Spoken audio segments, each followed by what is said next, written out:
मैंने इसीलिए कहा मेरी आदत 10 बैच पढ़ाने की नहीं है। अब मुझे यह लगता है कि एक बैच या 2 बैच और पूरी ताकत उसी में झोंक दी जाए।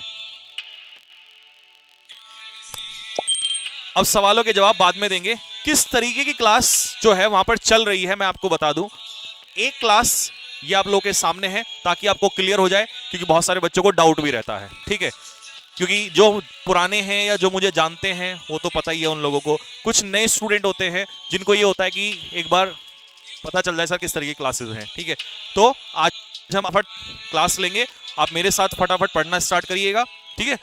तो है क्या चल रहा है, इस तरीके से चल रहा है। और ये एक ऐसा मेथड है जो बहुत आग लगाने वाला है। मैं आपको बताऊं कैसे।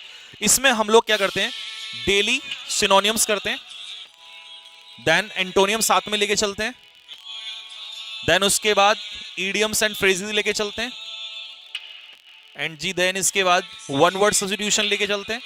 मतलब छोड़ना कुछ नहीं है। स्पेलिंग एरर चलता है उसके बाद, देन इसके बाद फिल इन द ब्लैंक्स चलते हैं, क्योंकि हर एग्जाम में फिलअप्स लगभग आते हैं, जिसमें नहीं आते हैं उसको छुड़वा देंगे।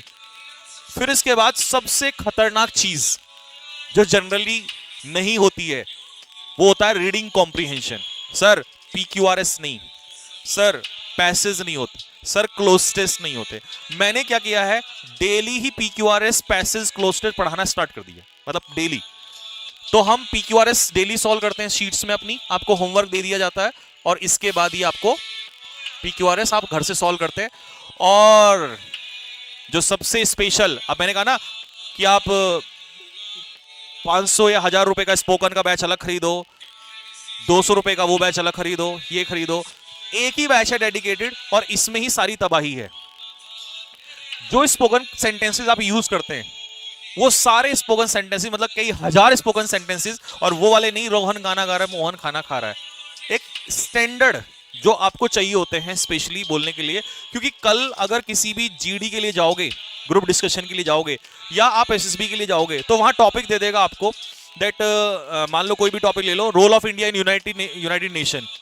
तो वहां आप ऐसे तो नहीं बोलोगे ना hello how are you and all, ये सब जो स्पोकन में होता है। वहां स्टैंडर्ड सेंटेंस ही चाहिए। तो मैंने बेसिक स्पोकन भी रखा है और टॉपिक जो है स्टैंडर्ड वो भी रखे हैं, वो भी हम उस बैच में कवर कर रहे हैं, ठीक है जी। तो ये है तरीका। अब जैसे जो नॉर्मली लोग करते ही हैं, ठीक है, वो सारे के सारे वो टॉपिक भी उस तरीके से रखे हैं, ठीक। ये है अपना स्पोकन का तरीका।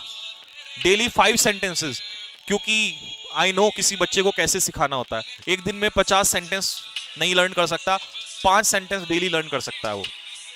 PQRS एक दिन में 200 नहीं कर सकता, 5 PQRS डेली कर सकता है, ठीक है। एक दिन में 200 वोकैब नहीं कर सकता, 5-10 कर सकता है। तो I know how to inculcate knowledge in the mind of the student, ठीक है। चलिए तो आप पढ़ लेते हैं फटाफट जल्दी से, चलो। और हाँ, एक क्वेश्चन हमेशा स्टूडेंट का रहता था, सर आप जब भी वोकैब कराते हो आप ये नहीं बताते कि ये वर्ड एडजेक्टिव है, इसका पार्ट ऑफ स्पीच क्या है।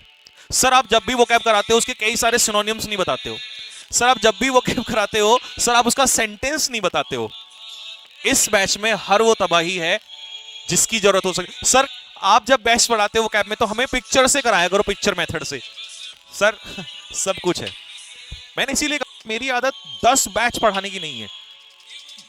अब मुझे यह लगता है कि एक बैच या 2 बैच और पूरी ताकत उसी में झोंक दी जाए, शायद बेहतर रिजल्ट आएगा। कंटेंट ही रिजल्ट निकाल के लाएगा, ठीक है।